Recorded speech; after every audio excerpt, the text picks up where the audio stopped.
항상 도우시리. 잘 이기는 자는 상 받으리니 너 낙심치 말고 늘 전진하라. 내 구세주 예수 힘 주시리니 주 예수를 믿어 늘 승리하라. 우리 구주의 힘과 그의 위로를 빌라. 주님 내 편에 서서 항상 도우시리. 아멘. 하나님의 말씀 역대하 8장 말씀입니다. 역대하 8장 말씀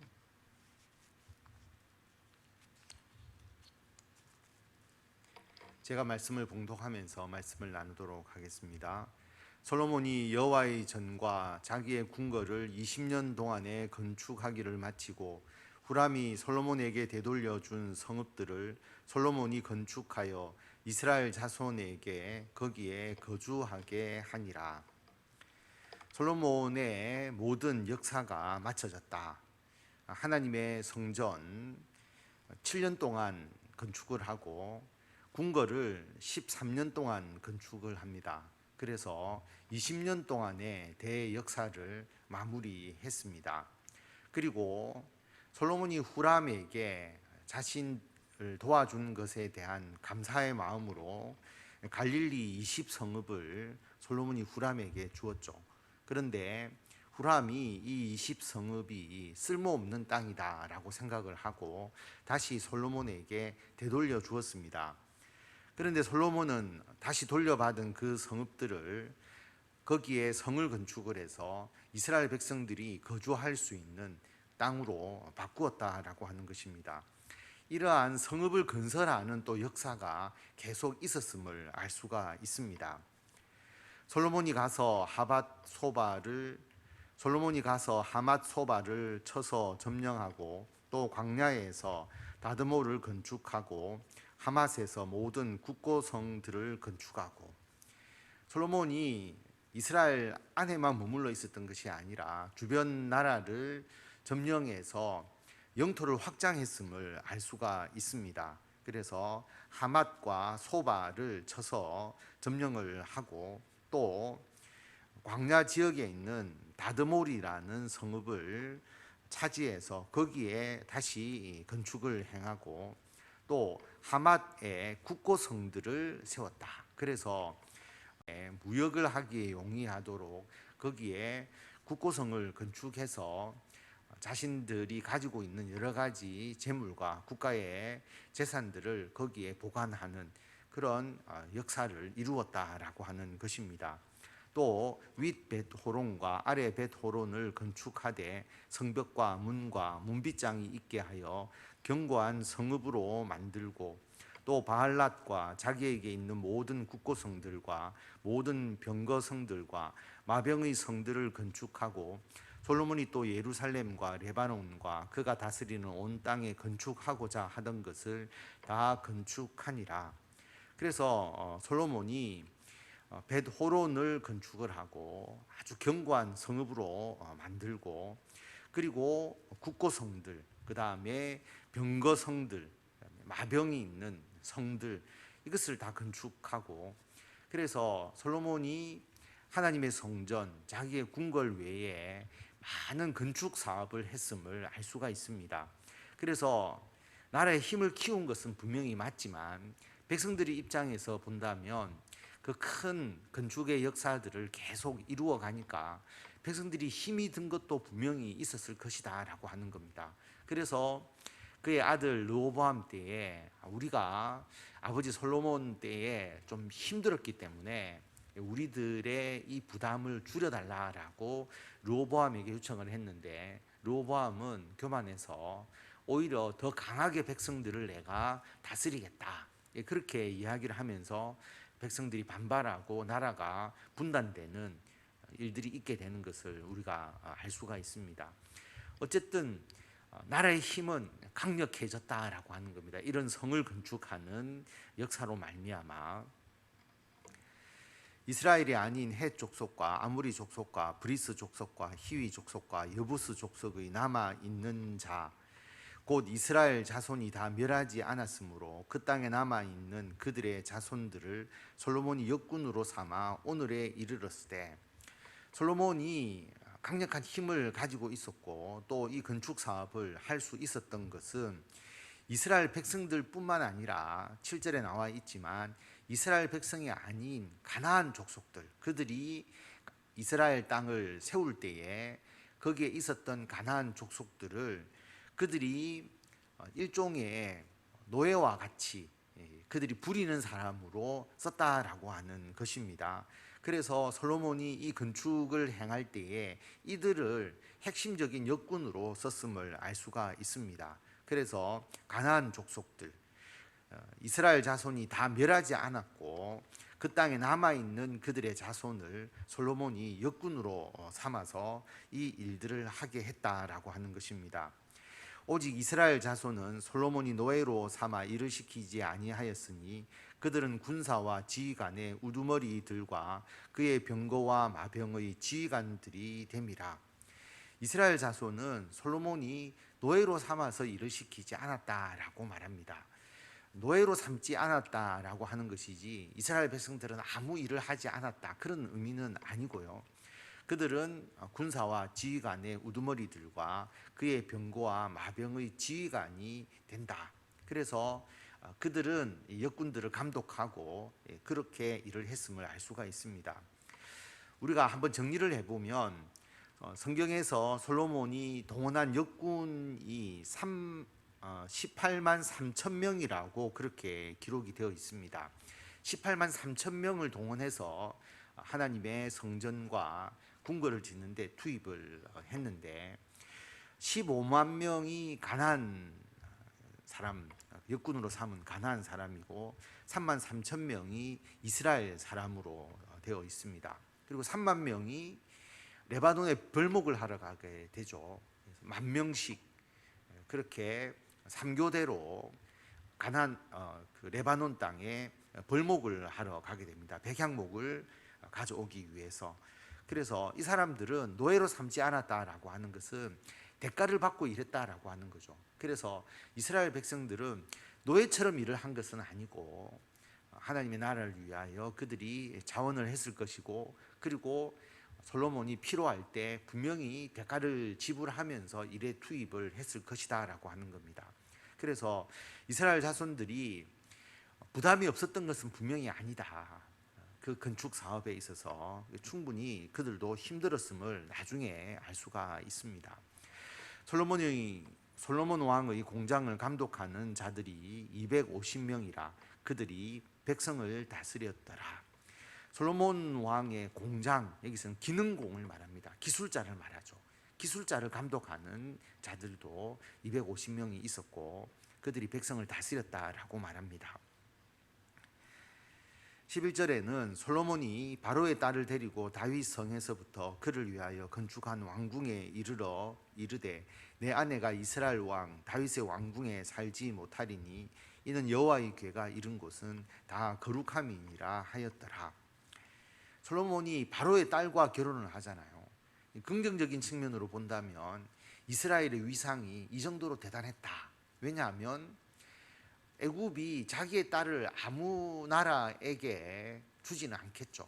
그런데 솔로몬이 바로의 딸과 결혼했다는 것은 이스라엘이 강력한 힘을 가지고 있다라고 볼 수가 있습니다. 그러나 바로의 딸과 결혼을 하게 됨으로써 애굽의 우상이 이스라엘에 들어오게 되는 그런 문제가 분명히 있게 되는 것이죠. 그러나 이 역대하에서는 솔로몬과 바로의 딸의 결혼을 비판적으로만 보지는 않습니다. 특히 솔로몬이 바로의 딸을 위하여 새로운 궁전을 만들어 주잖아요. 아내를 위한 처소를 만들어 주는데 왜 그렇게 했느냐? 다윗 성에는 하나님의 언약궤가 있었다라고 하는 겁니다. 성전을 짓기 전에. 그러니까 하나님의 언약궤가 있는 곳에 어떻게 이방 여인이 있을 수 있느냐. 그래서 솔로몬이 새로운 처소를 지어준 것이다. 여호와의 궤가 이른 곳은 다 거룩하기 때문에 내 아내가 다윗의 왕궁에 살지 못한다. 그래서 아내를 위해서 새로운 왕궁을 건축해 주었다라고 말하고 있습니다. 솔로몬이 오히려 신앙적으로 이 문제를 접근했다라고 하는 것을 알 수가 있습니다. 솔로몬이 낭실 앞에 쌓은 여호와의 제단 위에 여호와께 번제를 드리되 모세의 명령을 따라 매일의 일과대로 안식일과 초하루와 정한 절기 곧 1년의 세 절기 무교절과 칠칠절과 초막절에 드렸더라. 그리고 솔로몬이 하나님 앞에 지속적으로 예배를 드리고 절기를 잘 지켰음을 알 수가 있습니다. 성전을 지은 것으로 끝나지 않고 하나님께서 주신 명령에 따라서 모세를 통해 주신 그 율법에 따라서 하나님께 온전한 예배와 절기를 지켰습니다. 솔로몬이 또 그의 아버지 다윗의 규례를 따라 제사장들의 반열을 정하여 섬기게 하고 레위 사람들에게도 그 직분을 맡겨 매일의 일과대로 찬송하며 제사장들 앞에서 수종 들게 하며 또 문지기들에게 그 반열을 따라 강문을 지키게 하였으니 이는 하나님의 사람 다윗이 전에 이렇게 명령하였습니다. 아버지 다윗이 성전을 섬길 수 있도록 모든 조직을 갖추었다라고 우리가 앞에서 보았지 않습니까? 그 아버지의 규례를 따라서 다윗이 만들어 놓은 그 규례를 따라서 제사장과 레위 사람들 그리고 각종 성전에서 봉사하는 사람들의 업무를 맡겨서 그 조직이 잘 운영될 수 있도록 솔로몬이 했다라고 하는 것입니다. 제사장들과 레위 사람들이 굳고 일하든지 무슨 일하든지 왕이 명령한 바를 전혀 어기지 아니하였더라. 조직이 아주 체계적으로 잘 돌아갔음을 알 수가 있죠. 제사장과 레위 사람들이 어떤 일을 하더라도 왕의 명령을 잘 따르고 왕은 또 하나님의 말씀대로 명령을 했으니까 당연히 그렇게 하지 않았겠습니까? 그래서 솔로몬이 다스리는 나라가 하나님의 뜻 안에서 아주 형통하게 운영되었음을 말씀하고 있습니다. 그래서 솔로몬이 여호와의 전에 기초를 쌓던 날부터 준공하기까지 모든 것을 완비하였으므로 여호와의 전 공사가 결점 없이 끝나니라. 모든 것이 완비되었다. 하나님의 성전의 공사는 결점 없이 다 끝났다라고 그렇게 말할 정도로 모든 일이 잘 이루어졌습니다. 그때 솔로몬이 에돔 땅의 바닷가 에시온 게벨과 엘롯에 이르렀더니 후람이 그의 신복들에게 부탁하여 배와 바닷길을 아는 종들을 보내매 그들이 솔로몬의 종들과 함께 오빌에 이르러 거기서 금 450달란트를 얻어 솔로몬 왕에게로 가져왔더라. 솔로몬이 에시온 게벨과 엘롯에 이르렀다. 에시온 게벨에서는 특별히 선박을 건조했다라고 성경에 기록되어 있습니다. 그래서 솔로몬이 선박을 건조하고 해상 무역을 통해서 또 나라를 부강하게 했습니다. 후람이 배와 바닷길을 아는 종들을 보내었다. 무역을 할 때에 두로와 함께 했음을 알 수가 있고요. 그래서 이들이 솔로몬의 종들과 함께 오빌에서 금 450달란트를 얻어왔다. 그래서 450달란트라면 15톤 정도 되는 엄청난 양입니다. 이 금을 수입을 해온 것이죠. 그래서 솔로몬이 해상 무역을 통해서 많은 부를 획득했음을 상징적으로 이야기를 하고 있고, 무역이라는 것은 항상 같이 하는 거잖아요. 두로와 함께 이 무역의 부흥에 큰 혜택을 얻었음을 우리가 알 수가 있습니다. 오늘 말씀을 통해서 솔로몬 시대에 얼마나 부강했고 또 솔로몬이 얼마나 나라를 잘 다스렸는지를 나타내고 있습니다. 그 힘은 애굽과 견줄 만한, 애굽의 바로 왕의 딸을 이스라엘에게 아내로 줄 정도로, 그 정도로 솔로몬의 힘이 강했다라고 하는 것입니다. 가나안 역군을 동원할 정도로, 그 정도로 솔로몬이 강력한 힘을 가지고 있었고, 솔로몬이 성전을 건축할 뿐만 아니라 모세의 율법에 따라서 하나님 앞에 예배드리고 절기를 지키는데 충실했음을 알 수가 있습니다. 그리고 솔로몬이 하나님께서 주신 그 사명을 잘 감당했다라고 기록될 정도로 솔로몬이 모든 일을 완벽하게 수행을 했다. 경제적으로도 번영하고 하나님께서 주신 영적인 은총도 풍성한 그런 삶을 살았음을 알 수가 있습니다. 그런데 우리가 잘 알듯이 이것이 끝까지 지속되지 못했다라고 하는 것이죠. 왜 그랬을까라고 생각해 보면 처음에는 분명한 목표가 있었습니다. 하나님의 성전을 내가 건축해야 된다는 목표. 그래서 그 사명을 감당하기 위해서 준비하고 그 사명을 수행할 때는 다른 데 눈이 들어올 수가 없지 않습니까? 그래서 거기에 집중을 했는데 자기가 계획한 것을 모두 건축하고 다 이루고 난 이후에는 그 다음에는 신앙이 무료하게 빠져들어갈 수가 있다라고 하는 거죠. 그래서 자기의 목표와 자기의 사명을 잃어버리게 되고 그렇게 되었을 때 자기의 그 아내들로 인하여서 생긴 여러 우상들 거기에 솔로몬이 이제 빠져들 수밖에 없는 그 아내를 통해서 우상 숭배의 미혹에 넘어갈 수밖에 없는 그런 상황이 되었음을 알 수가 있습니다. 그래서 우리는 끝까지 우리가 해야 될 사명을 마음속에 간직해야 된다라고 하는 것입니다. 그리고 그것을 이루기 위해서 우리가 노력해야 되는 그런 우리들의 신앙이 되어야 하는 겁니다. 목표가 없고 사명이 없다면 그냥 물 흐르듯이 흘러갈 수밖에 없고 그럴 때에 세상의 유혹과 세상의 미혹에 우리가 넘어갈 수밖에 없는 그런 연약한 신앙이 되어버린다라고 하는 것입니다. 그래서 모든 것을 내가 이루었다라고 생각하면 절대로 되지 않고 내가 주님을 위해서 해야 될 사명을 끊임없이 개발하고 내가 더욱더 주의 일들을 하겠습니다. 새로운 영역을 우리가 만들어 나가고 지금까지 내가 했던 주님의 일도 더 잘할 수 있도록 또 더 많이 행할 수 있도록 끊임없이 우리들을 새로운 목표와 사명 가운데로 이끌어야 우리가 하나님의 사명을 잘 감당하고 세상의 유혹에 빠지지 않는다라고 하는 것을 분명히 알 수가 있습니다.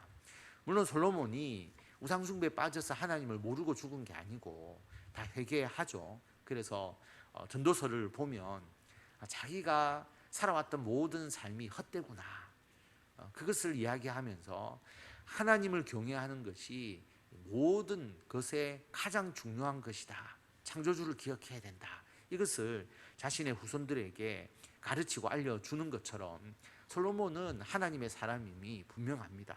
그러나 솔로몬이 후회할 정도의 그의 삶에 좋지 않은 부분도 분명히 있었다라고 하는 것이죠. 그런 삶이 되지 않기 위해서 우리가 오늘 읽은 이 역대하 8장과 같은 삶이 처음부터 끝까지 지속될 수 있도록 우리도 하나님 안에서 항상 깨어있고 우리들의 새로운 사명을 위해서 도전해 나가고 열심을 다하시는 성도 여러분들이 다 되시기를 바랍니다. 기도하겠습니다. 하나님 은혜를 감사드립니다. 아버지 하나님, 오늘 솔로몬이 하나님의 일을 완벽하게 잘 진행을 하고 또 하나님을 예배하고 하나님의 영광을 나타내었는데 나중에 솔로몬이 이런 모습을 가지지 못한 것을 보면서 우리는 어떻게 하여야 하나님 안에서 늘 깨어있고 하나님의 사명을 끝까지 완수할 수 있을지를 생각하게 됩니다. 아버지 하나님, 금년도 시작할 때 우리가 세웠던 그 목표와 계획을 위하여 우리가 얼마나 열심히 노력했는지 또 그것이 우리들에게 얼마나 많은 열매로서 맺어지는지를 다시 한번 생각하게 됩니다. 아버지 하나님, 우리들의 사명과 우리들의 삶의 신앙의 목표를 우리가 다시 한번 점검하고 끝까지 그 일을 위하여 열심을 다하는 우리들이 될 수 있도록 인도하여 주시옵소서.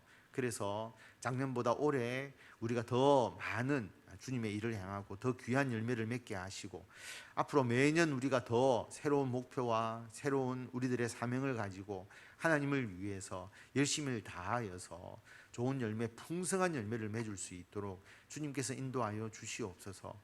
우리가 주님 앞에 가는 그 순간까지 우리들의 신앙이 나태하지 않도록 우리가 더욱더 뜨겁게 열심을 다하며 하나님의 영광을 위해서 일할 수 있도록 주님께서 역사하여 주시고, 우리들에게 새 힘을 주시고 건강을 주시고 영적인 권능을 주셔서 주님을 위해서 일하기에 부족함이 없도록 우리들의 모든 것을 예비하여 주시기를 간절히 빌고 원합니다. 몸이 아픈 성도들이 있습니다. 특별히 현욱이 기억하셔서 모든 치료의 과정 가운데 하나님께서 역사하여 주시고, 이제 마지막 관문이 남아 있습니다. 골수 이식까지의 모든 과정, 그리고 그 치료의 마지막 과정들이 잘 이루어져서 완전하게 치유되게 하여 주시고, 성령의 역사를 통하여서 현욱이를 끊임없이 어루만지시고 하나님께서 고쳐주시고 회복시켜 주시기를 간절히 빌고 원합니다. 우리 모든 성도들 그 아픔을 주님께서 어루만지시고 주님께서 그 병을 고쳐주시며 주님을 위하여 더욱더 일할 수 있도록 건강을 주님께서 온전히 더하여 주시기를 간절히 빌고 원합니다. 아버지 하나님, 추석 명절을 준비하면서 우리 가족을 위하여 늘 기도합니다. 우리 자녀들, 우리 모든 가족들이 하나님 안에서 믿음의 든든한 반석 위에 자신의 가정을 세워나가는 하나님의 훌륭한 믿음의 일꾼들 되게 하여 주시고, 우리 자녀들이 계획하는 일들이 주님께서 기뻐하시는 일이 되게 하시고, 그래서 주님께서 힘을 다하여 주셔서 자녀들의 모든 노력이 아름답고도 풍성한 결과로서 하나님의 영광을 나타내고 대대손손 하나님의 나라의 믿음의 귀한 일꾼으로서 쓰임 받을 수 있도록 주님께서 역사하여 주시기를 간절히 빌고 원합니다. 오늘도 주님 앞에 나와 기도하는 기도의 용사들을 기억하시고 우리들의 기도에 응답하여 주시며 하늘의 복으로 풍성하게 채워 주실 줄을 믿사오며 우리 주 예수 그리스도의 이름으로 기도드립니다. 아멘. 우리 주 예수 그리스도의 은혜와 하나님의 무한하신 사랑과 성령님의 감화 감동 교통케 하심이 하나님의 귀한 일을 끝까지 잘 마무리하고 하나님의 영광을 이 땅 가운데 널리 드러내기를 원하는 성도들 위해 지금부터 영원토록 함께 하시기를 간절히 축원하옵나이다. 아멘.